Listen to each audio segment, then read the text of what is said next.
Somebody who can press a button. There we go. So this week we're looking at Ruth Chapter 3. So if you've got your Bibles open, just turn to it. Or if you haven't got your Bibles open, turn to it. And the title for this week, if you like, in Ruth Chapter 3 is called The Strategies of the Righteous. Now that sounds quite an intricate kind of title, the Strategies of the Righteous. Or simply put it in the way that I understand it, the plans of the Christian. That sounds better, doesn't it? The plans of the Christian, or the strategy of the righteous. So I'm just going to read Ruth chapter 3, and we're really going to enjoy this. So let's read it together. Ruth chapter 3. One day, Naomi, her mother-in-law, said to her, that's Ruth, "My daughter, should I not try to find you a home? Should I not try to find a home for you, where you will be well provided for? Is not Boaz, with whose servant's girl you have been, a kinsman of ours? Tonight he will be winnowing barley on the threshing floor. Wash and perfume yourself and put your best clothes on. Then go down to the threshing floor, but don't let him know you're there until he has finished eating and drinking. When he lies down, note the place where he is lying. Then go and uncover his feet and lie down. He will tell you what to do." "I will do whatever you say," said Ruth. So she went to the threshing floor and did everything her mother-in-law told her to do. When Boaz had finished eating and drinking and was in good spirits, he went over to lay down at the far end of the grain pile. Ruth approached quietly and covered his feet and lay down. In the middle of the night, something startled the man, and he turned over and discovered a woman lying at his feet. I bet he was startled. "Who are you?" he asked. "I am your servant Ruth," she said. "Spread the corner of your garment over me, since you are a kinsman, a redeemer." "The Lord bless you, my daughter," he replied. This kindness is greater than which you showed earlier. You have not run after the younger men, whether rich or poor. And now, my daughter, don't be afraid. I will do for you all you ask. All my fellow townsmen know that you are a woman of noble character. Although it's true that I am nearer of kin, there is a kinsman redeemer nearer than me. Stay here for the night, and in the morning, if he wants to redeem you good, let him redeem. If he's not willing, as surely as the Lord lives, I will do it. Lay here until morning." So she lay at his feet until morning and got up before anyone could be recognised. And he said, "Don't let it be known that a woman came to the threshing floor." He also said, "Bring me the shawl you are wearing and hold it out." When he did so, he poured in 6 measures of barley and put it on her. Then he went back to town. When Ruth came to her mother-in-law, Naomi asked, "How did it go, my daughter?" Then she told her everything Boaz had done for her, and added, "He gave me these 6 measures of barley, saying, 'Don't go back to your mother-in-law empty.' Then Naomi said, 'Wait, my daughter, until you find out what happens, for the man will not rest until the matter is settled today.'" What an amazing chapter, and it's full of kinds of ups and downs and tensions and all kinds of strange things in there. But this word that I want you to either write down or try and get in your mind is the word strategic righteousness. Now, the word strategic in the Oxford Dictionary, I do look at the dictionary sometimes, and we were talking about dictionaries earlier on, weren't we? The word strategic means something relating to the identification or overall aims and interests and the means of achieving them. Or in other words, you have a plan and you can work out how you're going to do it. So, for example, if you're going to build a house or renovate a house, you don't just turn up on Monday with a hammer and say, "Right, I'm going to pull this house apart, blah, blah, blah." You know, Merrick would say you have to plan, you have to work what you could do, you have to get a work order, maybe ever get tradesmen in, buy materials. You know, Merrick can tell you, how that's done. Okay? So that's having a plan, that's having a strategy of how you can do it. And the question which chapter 3 brings us is this: what does a God-saturated man, okay, that's Boaz, a God-dependent young woman, Ruth, and a God-exalting older lady do when they are filled with hope in the sovereign goodness of God? Because remember that all of them had been through troubles. Now, we don't know much about Boaz except he was an older man who'd never married, as far as we know. So what was his life? And the answer that brings all three of these together is that there was a strategic righteousness. There was this planning going on, to the glory of God. Now, by strategic, I mean that there is intention, there is purpose, and there is planning in all that they do. So that's a good word, isn't it? If you think about it, that's how we have to be in our Christian walk. We have to have intention, we have to have purpose, and we have to have planning in many things. That planning, I remember how I said about when we come to church next time, bring something with you. Bring a word that you read that week, something which has gripped you. Bring something good which has happened, or a favourite song, and say, do you know what? There's a song this week which really blessed me, and then share it with us. It's a bit like a recipe. You think about strategy. If you're going to bake a cake, you don't start baking a cake unless you've got all the ingredients. Well, maybe you do, I don't know. But it's like have the recipe. And the righteousness side of it, it's an enthusiasm for doing what is good and is right. In other words, a zeal for doing what's appropriate when God is taken into account in everything as sovereign and merciful. And one of the lessons that we can really pick up from Ruth chapter 3 is that hope helps us dream about a good and God-sized future. How many of you dream about things? I'm pretty sure all of you do at some stage, even if you put dreams to one side. It's good to have God-sized dreams, building a church, seeing people's lives get changed, having a good job, all of these different things, relationships, all of these different things. But hope helps you dream in that. Hope also helps us to think about ways to do good. The Bible's very clear about that. Basically, it's saying how to outdo each other. When we're doing good for each people. I mean, think about that. So if Merrick does one thing, I'd be thinking to myself, I wonder how I can outdo that. How can I bless someone a little bit more than that? Not competitive, but thinking about ways to do good. And hope also helps us to pursue whatever we do with virtue and integrity. No manipulation.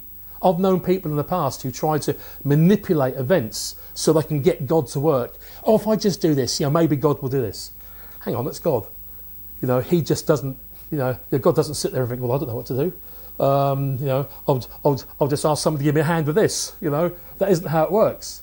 And that's what some people do. And we see it in the Bible, how some people try to manipulate their way, trying to deceive people to get their aims. Never do that. Just stand before God and say, Lord, would you bless this plan? Because the opposite of hope is hopelessness. And that makes people think that they have to lie and steal and all of these things. And manipulation. So hope. But hope, based on the confidence that a sovereign God is totally for us, gives us this thrilling impulse to pursue what is good and not bad.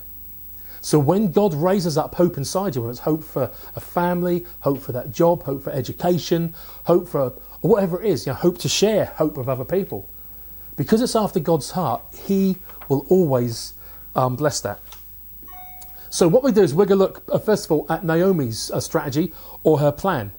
And straight away, there is two things which really leap out. It's a bit like you see those films about the salmon jumping out the water. Have you seen those when they're going uphill? To me, when I read this, it's like that. You see almost like her ideas leaping out. So verses 1 to 5, this is what it says.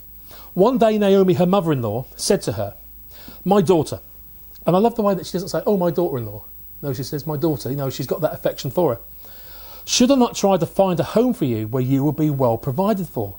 Is not Boaz, with whom your servant girls you have been working, a kinsman of ours? Well, tonight he will be winnowing barley on the threshing floor. Wash and perfume yourself and put on your best clothes, and so on. So the two things that stick out from this is that one, that she actually has a plan, a strategy. She has a good idea. And that good idea for doing good for Ruth is that she should be married. Okay? So that's her plan, because she loves her daughter so much and she wants to see the very best for her. And the second thing that leaps out is what that strategy actually is. And the sheer fact that Naomi has a plan teaches us something. And that is that she thought things through. Maybe not absolutely perfectly, but she thought things through. See, lots of people will say, oh, well, I just think I'm going to do this.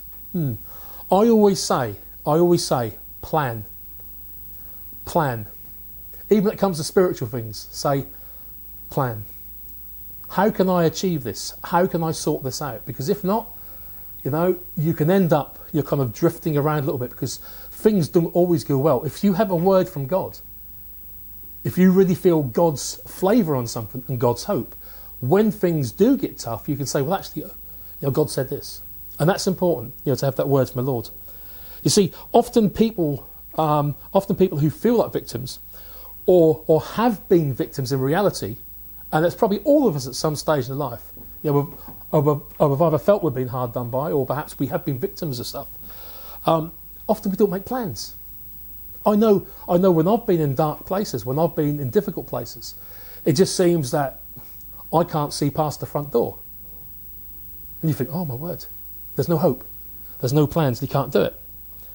And as long as Naomi was oppressed and depressed, she could only say the Almighty has dealt very bitterly with me. If you go back into chapter 1, she couldn't conceive of a plan for herself or for Ruth or for anybody else for the future because she had no hope. There was no light at the end of the tunnel. Have you seen that sign where it says, due to financial constraints, the light at the end of the tunnel has been switched off? Have you ever seen that? Yeah, it's quite funny.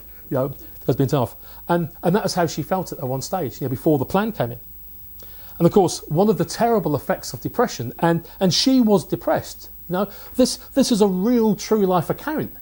She'd been through loss, of a husband, of both of her sons, all of these things there, and she had been through that. And the problem that she had at that point was that she had the inability, if you like, to move purposefully and hopefully into the future. And we probably all know that one, don't we? We've probably all suffered from that, and some of us are going through that, where we actually suffer from these things. But plans, strategic, godly plans of righteousness actually bring this overflow of hope. And when Naomi actually sees the kindness of God, her hope comes alive, and the overflow of it all is this amazing plan. You see, because she wasn't only concerned about herself, she was concerned about Ruth, because Ruth had shown her this beautiful kindness, and because God was blessing her, there's going to be like this overflow of it all together. And so she wanted to find Ruth a place of care and security, as it says there. And in those days, it actually meant marriage. So she makes a plan, and she looks around. Your fathers are quite good at that. You're looking around for either who would make a nice husband for my daughter, who would make a nice wife for my son, and so on. And you pray about it. This is what Ruth was doing here. Naomi was. I was thinking to myself, who is good enough for my daughter? Who was good enough? And she fought it through, and of course, there was Boaz in there. And one of the reasons that we've got to help each other, hope in God, is that only hopeful churches, for example, plan what they're going to do in the future. Because otherwise what happens is you just go into what's called the maintenance mentality, where it's, well, let's just keep things ticking over nicely, and we're not too worried about people coming in. We want just to be happy where we are. We've got a nice Sunday club like that. But actually, hope to reach the lost is what we've got here, and at the right time, God will launch us back out again into everything that we've got to do. So Naomi took the initiative to find a husband for Ruth, but the strategy, but the plan that she comes up with, I have to say, is actually very odd. If you read that, right, it is extremely odd what she tells her to do. Now, if you just read that, does anybody else actually think that's a little bit strange, what she's told her to do? Well. It was the way of doing things at that time. Yeah, that's right. That's that yeah. Security was with a kinsman who would support That's right. them. That's right. Yeah, absolutely right. I'll come in a second. So what she says, what Naomi says, is that Boaz is a kinsman or relation, which is the same thing, a kinsman, like a family member almost. Therefore, he is actually the most likely candidate at that time for being Ruth's husband. That was the way that the family and the name and like the inheritance stayed in the family according to Hebrew custom. Really, really good way of doing it, and it's very important in those days. And as Rebecca said, it's the way that things were done those days. So Naomi's aim is clear: to win for Ruth a godly husband and a secure future and preserve the family line. And it just so happened that Boaz was a good one, as I say up in Norfolk. He was a proper good one. He was a proper good one, and that's fantastic. So her plan starts to unfold, you see, as you look through this. So she tells Ruth to make herself as clean and as attractive as possible, with no gorilla armpits, like we heard last week, when she's in the field, covered in grime and corn sticking out of her ear and, your dirty fingernails and all that sort of stuff. No, she said, go and make yourself look attractive. Tidy yourself up, have a good wash and brush up, you brush your hair, get all the stuff out of your face and the rest of it, like that. And then go to the, you have a quick shave, all that sort of stuff, And then she tells them to go to this threshing floor where Boaz is going to be, and after he's laid down to sleep, sneak in, lift up his cloak, and lay down at his feet. Well, everybody, including Ruth, must have been thinking to themselves, well, where do you suppose that's going to lead? It's not like blind date, is it? Or like speed dating when you turn up in the wine bar and you sit there. What she was saying was sneak in there when he's half cut. Lay down at his feet, lift up his shawl off his feet, and just lay there like that. And I thought, oh my word, that is not the kind of advice that I would give to anybody. So ladies, you'll never get that advice from me. I wouldn't say, just hang outside the pub until that fella's, half cut, follow him home or something like that. It's absolutely extraordinary advice, and one which makes me chuckle when I read it, and it makes a lot of people who preach this chuckle as well. But in verse 4, Naomi kind of ties it together, and this is what she says, to kind of justify it all. He said, when he lies down, note the place where he's lying, then go and uncover his feet and lay down. He will tell you what to do. So it's like, do all of this, and then he's going to tell you what to do. So let's just unpack this a little bit, because it can get a little confusing. So what was Naomi's motive within this plan? Look at that. Well, one thing is clear here, and one thing is not clear at all. It's as confusing as anything. It's very clear that this is Naomi's way, isn't it, of trying to get Boaz to marry Ruth, because that was the custom. That's what they did. But what isn't clear is why she should go about it like this. That isn't clear. That isn't clear to anybody why she would go about it like this.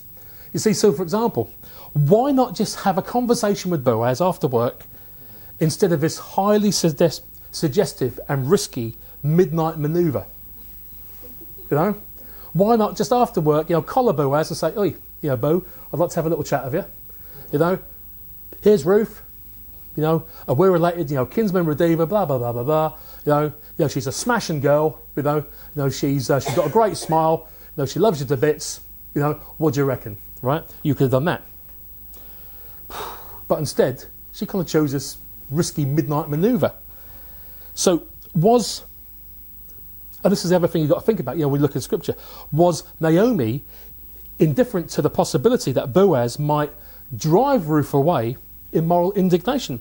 Because think about it, he was a godly man, and he wasn't going to be putting up with no nonsense. So it could have been, that if she, kind of fluttered her eyelashes and said, do you, bit the other, that because he was a godly man, he said, sorry, like that, which is the right thing to do if you're a Christian. You've got to flee from that things like that. Or the other possibility, was she indifferent to the fact that he might give in to to that temptation to have sexual relations there, because it was highly suggestive. He would have been drinking just a little bit, quite possibly. She'd go in there, left alone. Did Naomi want that to happen? Or, here's the other thing, when you read in the Scripture and you start thinking about it, was Naomi so sure of Boaz and Ruth that she knew they would treat each other with perfect purity? That Boaz would be deeply moved by this outright offer of Ruth in marriage, and would they avoid all sexual relations until it was duly solemnised by the city elders and by the rabbi? We don't know. Because the author doesn't come out right and tell us why Naomi chose this particular route. But later on, I have to say, and this is a little bit of a teaser for later on, there will be a little bit clue later why this happened. But just for now, it seems that the writer wants us to feel a little bit of suspense and a little bit of uncertainty, a bit like a trailer for a movie. You think, oh, well, come on, you can't just show that. What comes next? What happens there? So what would Boaz tell her to do? Well, whatever Naomi's motive was, the situation is one that could have led them into a passionate and illicit scene of sexual relations. Or, on the other side, it could have been a stunning scene of purity, integrity and self-control. But it was a somewhat dangerous move. Well, I'm going to let you into a little secret. She doesn't go down the sexual road. There's this whole thing of integrity coming in there. When Boaz, treats her well, and so on. Which is why this is such a great example for how as Christians should act in relationships. So we then look at Ruth, and we see Ruth's plan in verses 6 to 9. So we're just going to look at that. Where are we? Yeah, in verses 6 to 9, and this is what she says: "I'll do whatever you say." So she went down to the threshing floor, did everything her mother-in-law had told her to do. When Boaz had finished eating and drinking and was in good spirits, he went down to lie at the far end of the grain pile. Ruth approached quietly and covered his feet and lay down in the middle of the night. Something startled the man, and he turned and discovered a woman laying at his feet. I find this slightly comedy laden in that. "Who are you?" he asked. "I am your servant Ruth," she said. "Spread the corner of your garment over me, since you are a kinsman, a redeemer." Well, in verse 5, she had said that she would follow all of the instructions, didn't she? She said, I'm going to follow your instructions. But Ruth actually goes a little bit further than that, because Naomi had said that Boaz would tell Ruth what to do. But before that happened, Ruth tells Boaz why she had come. She's lying at his feet. He awakes and says, "Who are you?" Now I tell you, that actually really makes me laugh. The poor fellow was sound asleep, probably dreaming of his barley and his grapes and whatever businessmen dream about when they're in that business. And he kind of turns over in the night, probably a bit uncomfortable, probably the floor's a bit lumpy or something like that. And there's somebody at his feet, Thankfully, he probably wasn't really athletic and like Jason Bourne-like, because if he'd been startled in the dark, he may have had a stick or something like that and thumped her one, or maybe thought she was a burglar, but he didn't. And and all he says is, "Who are you? What are you doing here?" And she says, "I am your servant Ruth. Spread the corner of your garment over me, since you are a guardian redeemer of our family." What we've got to note here is that Ruth is not merely Naomi's pawn. Naomi hasn't just come up with this great idea and says, "I'll just go along with that and just play along on the rest of it." But Ruth has gone willingly, and now she takes the initiative to make clear to Boaz why she is here. And she says, "You are next of kin." Or literally what this means is that you are the redeemer. You are the one who can redeem our inheritance, who can bring honour back to us, and our family name from being lost forever. I want you to fill that role for me. I want to be your wife. It was like proposing. Ladies proposing to men. Well, who's ever heard of that? Sorry? It could well have been, yeah. Yeah. I'm pretty sure that he leaped when he found Naomi at the bottom of his... Oh! Who's that? But that was completely unusual at that time to do that. Completely and totally unusual. She doesn't say it outright. In fact, in fact, she's kind of less direct in this and more enticing. She said, "Spread your garment over me." Now, whether Boaz could have taken that to be an offer of outright sexual relations, in other words, just come under the covers, or, which is the case here, something more subtle and profound, will depend on his kind of estimate of Ruth's character. You see, fornication was wrong in the Old Testament as well as the New. But there's more to it. There's much, much, much more to it than that. When Ruth said, "Spread your garment over me," the word for garment in Hebrew is the Hebrew word for wing. Like a wing, like a flapping wing, or like an eagle's wing. And this word is only used in one other place in Ruth, and that's namely in the verse which we looked at, I think, last week, the week before, where Boaz said to Ruth, "May the Lord repay you for what you've done." Remember that, when he was really commending sort of Ruth, for looking after her mother-in-law, beautiful thing. And he blesses her. "May the Lord repay you for what you've done. May you be richly rewarded by the Lord, the God of Israel, under whose wings you have taken refuge." Well, another word, that word wing is garment. Under whose garment, whose cover you have taken refuge. Beautiful thing. And what we saw last week was that Boaz was God's agent to reward Ruth, didn't we? Remember that? About how Boaz was just blessing her, with extra grain, work in the fields, the protection, the water, the food, all of that stuff there. And also protection from the young men. And if you remember that Ruth said to Boaz, "Why have I found favour in your eyes?" And Boaz answered, "Because you have come to take refuge under the wings of God," or under the garment of God. Beautiful, isn't it? You can see how this all starts to tie together. About how God's blessing was on Ruth, how God's blessing was on Naomi, and about how God was kind of using Boaz to come in there.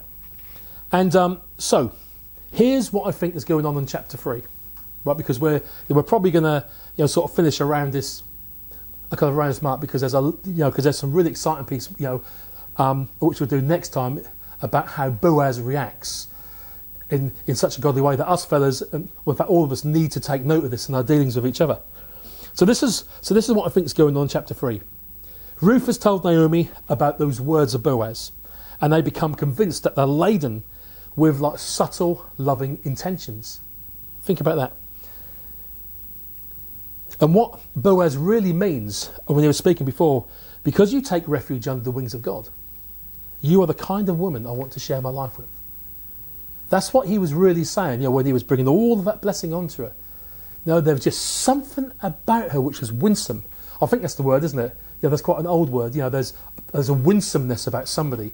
About a girl. There was something graceful. There was something lovely. There was something, which really kind of drew him, and that was the godliness inside of her. And if you think about this as you read this passage, let's just go to verse 10. "The Lord bless you, my daughter," he replied. "This kindness is greater than which you have showed earlier. You have not run after the younger men, whether rich or poor." So he's a bit older than her. Maybe he's in his 40s. He may be a bit older. We don't really know.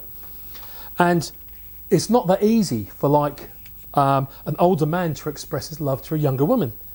But Boaz did it with these deeds of kindness and subtle words of admiration, and just the way that he treated her. He said he admired her for coming under God's wings, and he acted as though she was already under his care. Isn't that beautiful? And of course, in the course of time, Naomi and Ruth, I bet they weighed up those words and thought, he's kind of asking us out in a little bit like that. That's the way that I look at it. So we have a middle-aged man in love with a young widow, whom he discreetly calls my daughter because he's trying to keep everything right, uncertain whether her heart might be going after the younger men. And he communicates to her the best that he can that he wants God's very best for her. That's just amazing, isn't it? Now, there's so much in there which we could just speed past, a bit like going on like a fast car journey, and you're not really looking out at the scenery. So this is why I wanted just to take this time here.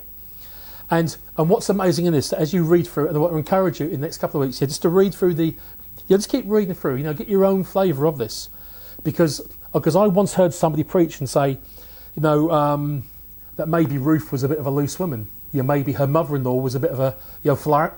Oh, what's the word they used? Finagling. I think that was a strange word. I've never really heard of it before. Finagling type of lady who was just trying to be a busybody and set things up. And I thought that person missed the point completely. But what we see here is God's blessing overflowing from all of the hope. Naomi was hoping, Ruth was hoping. All of a sudden there was Boaz who perhaps hadn't found that perfect lady. All of a sudden he catches sight of Ruth and sees all these qualities and thinks, this is the one. I remember when I met Jane, when I saw her for the first time, my heart nearly stopped beating, and also I nearly ran away, but that's another point, because I thought to myself, no, she's too good for me, wow, like that, I'm glad that I didn't chicken out and run off, but anyway, praise the Lord for that. So hope. Can you see the hope that's in there?